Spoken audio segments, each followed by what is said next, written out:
If it's a commercial piece of property and someone wants liability relief, they have to do a Phase I. It doesn't matter, what the use is, what the dollar amount of the loan is, it doesn't matter. If you buy property and you don't jump through these hoops and it's contaminated, you're considered a liable party and you could be on the hook for cleanup, even though you didn't cause a contamination.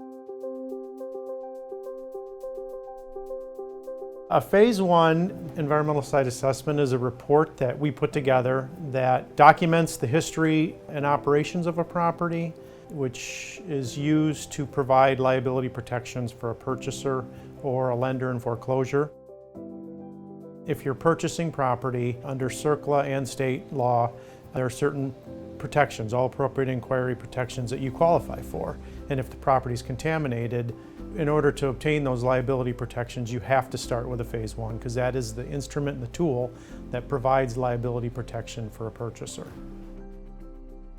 The actual Phase I process consists of many parts. We're doing a site visit to look at the property inside and out. We have to look at everything that we can possibly see. We're doing interviews, interviewing anybody and everybody that knows anything about the property.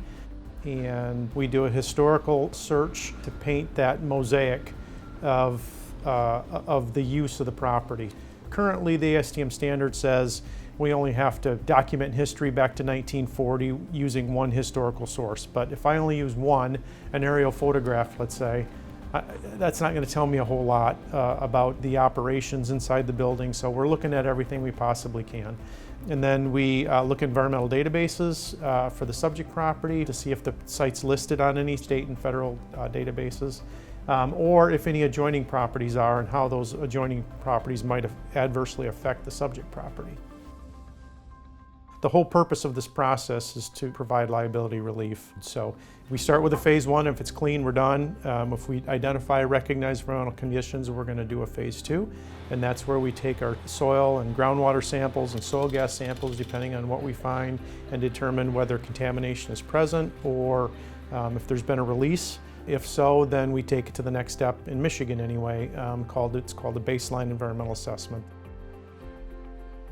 PM's been in business since 1992. We've developed a great process, an efficient process that benefits you as the customer on these due diligence transactions. You have a plan, right? When you're buying this property, you're going to redevelop it, you're going to move in, you're going to demolish, you're going to do whatever you're going to do.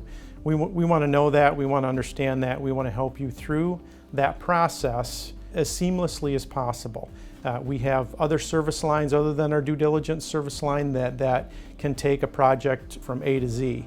Our goal is to get our customers to the finish line as quickly and as efficiently as we possibly can.